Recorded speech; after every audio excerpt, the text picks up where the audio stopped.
ഇന്നത്തെ സുവിശേഷത്തില് അന്ധത മാറിയ ഒരു മനുഷ്യൻ ഈശോയുടെ മുമ്പിൽ വന്ന് പെടുകയാണ്. ഈശോ അവനോട് ചോദിക്കുകയാണ്, മനുഷ്യപുത്രനിൽ നീ വിശ്വസിക്കുന്നു? ഈ അന്ധനായിരുന്ന ഈ മനുഷ്യൻ ഈശോയോട് ചോദിക്കുകയാണ്, അവനിൽ ഞാൻ വിശ്വസിക്കേണ്ടതിന് അവൻ ആരാണ്? എനിക്ക് അവൻ അറിയില്ലല്ലോ. ഈശോ പറയാണ്, നിന്റെ മുമ്പിൽ അവൻ നിൽക്കുന്നുണ്ട്, നീ അവനിൽ വിശ്വസിക്കുന്നുണ്ടോ? ഇദ്ദേഹം പറയുന്നുണ്ട്, ഞാൻ വിശ്വസിക്കുന്നു എന്നൊക്കെ പറയുന്നുണ്ട്.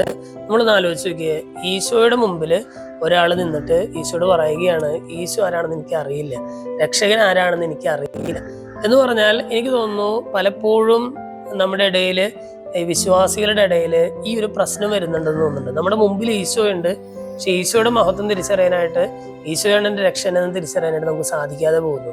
വിശ്വാസമില്ലാതെ കുർബാന അർപ്പിക്കുന്ന ഒരു വ്യക്തി, വിശ്വാസമില്ലാതെ വിശുദ്ധ കുർബാനയുടെ ആരാധനയിൽ സംബന്ധിക്കുന്ന ഒരു വ്യക്തിയുടെ ജീവിതത്തിലൊക്കെ സംഭവിക്കുന്ന ഇതേ ദുരന്തം തന്നെയാണ്. എൻ്റെ മുമ്പിൽ ദൈവമുണ്ട്, പക്ഷെ ആ ദൈവത്വം തിരിച്ചറിയാനായിട്ട്, അല്ലെങ്കിൽ മഹത്വം തിരിച്ചറിയാനായിട്ട് എനിക്ക് സാധിക്കാതെ പോകുന്നു. അപ്പൊ ഈശോ പറയുകയാണ്, നിന്റെ മുമ്പിലുള്ള ഞാൻ തന്നെയാണ് ദൈവം എന്ന് പറഞ്ഞിട്ട് അദ്ദേഹത്തെ ഓർമ്മിപ്പിക്കുകയാണ്. സ്നേഹമുള്ളവരെ, ഇന്നത്തെ വചനഭാഗം വായിച്ചു കഴിയുമ്പോൾ എൻ്റെ മുമ്പിലുള്ള ദൈവ സാന്നിധ്യം തിരിച്ചറിയാനായിട്ടുള്ള ഒരു കൃപയ്ക്കായിട്ട് നമുക്ക് പ്രാർത്ഥിക്കാം. ദൈവത്തിന്റെ മഹത്വം തിരിച്ചറിഞ്ഞ് അവനിൽ വിശ്വസിച്ച് രക്ഷ പ്രാപിക്കാനുള്ള ഒരു കൃപയ്ക്കായിട്ട് നമുക്ക് പ്രാർത്ഥിക്കാം. ദൈവം നമ്മെല്ലാവരെയും സമൃദ്ധമായിട്ട് അനുഗ്രഹിക്കും.